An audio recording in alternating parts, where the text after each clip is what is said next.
मित्रों नमस्कार। आज दैनिक जागरण अखबार में पृष्ठ संख्या 17 पे एक बहुत बड़ी खबर छपी है, जिसमें ये बताया गया है कि भगवान हनुमान और भगवान श्री राम नमाज पढ़ा करते थे। ऐसा बताया गया है और ये बता रहा है एक अध्यापक, सरकारी विद्यालय में सरकारी अध्यापक जो सरकार से वेतन लेता है और बच्चों को क्या पढ़ाता है कि हनुमान जी और श्री राम नमाज पढ़ते थे। तो इस प्रकार की घटनाएं लगातार कई घटनाएं इस प्रकार के सामने आई हैं। ये हरिपुर कादराबाद में एक मुस्लिम शिक्षक द्वारा ये शिक्षा दी जा रही थी, जो कि अंग्रेजी का अध्यापक है। पर वो पढ़ा क्या रहा है, उसकी मानसिकता क्या है, वो क्या करना चाहता है, वो लोगों के दिमाग में क्या भरना चाहता है, इसको आप देख सकते हैं, पढ़ सकते हैं। और सरकार इन सब मुद्दों को लेकर के पता नहीं क्यों सख्त नहीं है, और हमारी शिक्षा व्यवस्था ही हमारी संस्कृति को धीरे धीरे डिबो रही है। इसीलिए राष्ट्र धर दल की सरकार से मांग रही है कि भारतीय शिक्षा व्यवस्था का भारतीयकरण किया जाए। जो अंग्रेजी शिक्षा नीति, जो अंग्रेजों के समय जो शिक्षा व्यवस्था थी, वही आज भी चली आ रही है। हमें भारतीय शिक्षा, भारतीय सभ्यता संस्कृति का प्रचार प्रसार शिक्षा के माध्यम से अधिक करना है। संस्कृत बिल्कुल पढ़ाई ही नहीं जा रही है विद्यालयों में, संस्कृत को समाप्त कर दिया गया है। भारतीय संस्कृति बिल्कुल शिक्षा व्यवस्था से समाप्त की जा रही है। ये बहुत ही गलत हो रहा है देश के अंदर। दूसरी एक बहुत बड़ी खबर है जो कि दैनिक जागरण के पृष्ठ संख्या 21 में प्रकाशित हुई है। अनंतनाग में अगवा जवान का गोलियों से छलनी सब मिला। कश्मीर में पुनः लगातार जो भारतीय जवान हैं उन पर ये जिहादी हमला कर रहे हैं, उनको मार रहे हैं, उनका शरीर गोलियों से छलनी कर देते हैं, और हिंदुओं की भी लगातार टारगेट किलिंग वहाँ पे हो रही है। मित्रों, इन आतंकवाद का कोई इलाज नहीं, ऐसा नहीं है। कोई ऐसी बीमारी नहीं है जिसका इलाज नहीं है, कोई ऐसी समस्या नहीं जिसका समाधान नहीं है। अगर सरकार चाहे तो कश्मीर से आतंकवाद पूरी तरह से समाप्त हो सकता है। और वैसे भी कोई पाकिस्तान से आतंकवादी नहीं आ रहे, ये वहीं के लोकल जिहादी। बहुत ही आसानी से इस समस्या का समाधान किया जा सकता है, पर केवल मोदी सरकार मुस्लिम तुष्टीकरण की नीति के चलते सख्त कार्रवाई इस तरह के आतंकवादियों पर नहीं कर रही। इसीलिए मित्रों, राष्ट्र धारक दल का जन्म हुआ है, और यदि आप लोग साथ देंगे, कोई बहुत बड़ी समस्या आतंकवाद की नहीं है। आसानी से इस आतंकवाद से निपटा जा सकता है। और आप यदि दैनिक जागरण के पृष्ठ संख्या 21 पे एक और खबर है उसको पढ़ेंगे तो लगातार पाकिस्तान के अंदर हिंदू व्यापारियों का अपहरण हो रहा है। पिछले 2 महीने से लगातार अनेक हिंदू व्यापारियों का अपहरण वहाँ पे किया गया है, और लंबी फिरौती अब इस व्यापारी का अपहरण किया गया है। इसके एवज में 1 करोड़ पाकिस्तानी रुपया उस व्यापारी के परिजनों से मांगा गया है। तो बहुत ही बुरी स्थिति पाकिस्तान और बांग्लादेश के अंदर हिंदुओं की बद से बदतर होती जा रही है, और भारत में मुसलमान क्या कर रहे हैं, किस तरह से क्या क्या गतिविधियां हो रही हैं, उसको आप लगातार देख ही रहे हैं।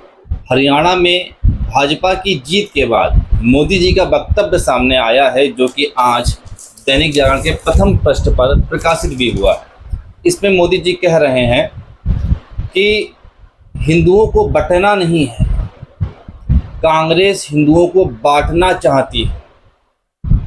इससे पहले योगी जी भी कई बार कह चुके हैं, बटोगे तो कटोगे। तो अब समझने वाली बात यह है कि हिंदुओं को वास्तव में कौन बांट रहा है, इस समय कौन बांट रहा है। पहले 10 साल पहले, 50 साल पहले किसने बांटा और किसने नहीं बांटा, वो अलग विषय है। आज के समय में हिंदुओं को कौन बांट रहा है, जात के नाम पे कौन बांट रहा है, हिंदुओं को जाति प्रमाण पत्र कौन जारी कर रहा है कि तुम इस जात के हो, तुम इस जात के हो, तुम कोची हो, तुम चमार हो, तुम मनिया हो, तुम वाल्मीकि हो, तुम कहार हो। इन सब जात के सर्टिफिकेट कौन बांट रहा है, कौन सी सरकार है जो हिंदुओं को जात का सर्टिफिकेट दे रही है। जातिवाद का जहर क्यों नहीं समाप्त किया जा रहा है। इसलिए राष्ट्र धारक दल की मांग रही है शुरू से कि भारत देश में जातिवाद समाप्त हो, ताकि ये बांटने की जो राजनीति है वो समाप्त हो सके। केवल बयानबाजी से कुछ नहीं होने वाला है।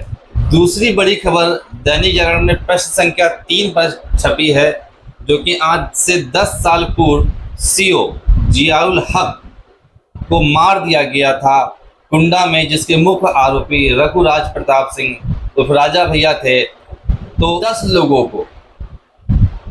को उम्र कैद की सज़ा सुना दी गई है और जो मुख्य आरोपी रघुराज प्रताप सिंह राजा भैया थे उनको क्लीन चिट दे दी गई है। तो ये सब देख करके लगता है कि वास्तव में जो मोदी जी कहते हैं कि अमृत काल चल रहा है, तो वास्तव में अमृत काल चल ही रहा है। मुख्य आरोपी को क्लीन चिट मिल गई और जो इसके अलावा जो फूलचंद यादव हैं, पवन यादव हैं, मंजीत यादव हैं, घनश्याम सरोज हैं, राम लखन गौतम हैं, छोटे लाल यादव हैं, राम आसरे हैं, मुन्ना पटेल हैं, शिवराम पासी हैं, जगत बहादुर पटेल को दोषी मान लिया गया है, हत्यारोपी मान लिया गया है और उन सब 10 साल बाद 10 साल कैद के पश्चात अब उनको उम्र कैद की सज़ा सुना दी गई है जियाउल हक हत्याकांड में। तो इससे आप समझ सकते हैं कि भारत की न्यायिक व्यवस्था आज भी किस तरह से न्याय करती है, किस तरह से बड़े लोग, अमीर लोग, बड़े नेता हमेशा साफ स्वच्छ बने रहते हैं और जो छोटे लोग होते हैं, गरीब लोग होते हैं, मिडिल क्लास लोग होते हैं, उनके साथ क्या होता है, किस तरह से बर्ताव होता है, इस जियाउल हक हत्याकांड से आप समझ सकते हैं। एक और बड़ी खबर इसी अखबार में पेज संख्या 3 पे छपी है, जिसमें लखीमपुर खीरी के सदर विधायक योगेश जी अपनी पत्नी को दोबारा कोऑपरेटिव बैंक में पुनः अध्यक्ष बनाना चाहते थे और इस मामले पे उन्हीं के पार्टी के कार्यकर्ताओं ने भाजपा विधायक और उनके समर्थकों को जम करके पीटा है और विधायक के अनेकों थप्पड़ लगाए हैं। भाजपा में जो उनके जनप्रतिनिधि हैं, विधायक हैं, वे आम जनता पब्लिक के लिए तो खैर कुछ खास नहीं करते हैं, पर हाँ अपना और अपने परिवार का भरपूर भला करने में लगे रहते हैं और जितने भी पद होते हैं वहाँ पे इन्हीं विधायकों के, सांसदों के परिजन काबिज रहते हैं और अन्य कार्यकर्ताओं को मौका तक नहीं मिलता है। वे कार्यकर्ता जो जीवन भर अपना खपा देते हैं पार्टी के निर्माण के लिए, पार्टी को आगे बढ़ाने में, उनको कुछ नहीं मिलता है। चुनिंदा कुछ नेता ही और उनके परिजन ही सभी पदों पर बने रहते हैं। तो लखीमपुर खीरी में कार्यकर्ताओं के सब्र का बांध टूट गया और विधायक के अनेक थप्पड़ जड़ दिए।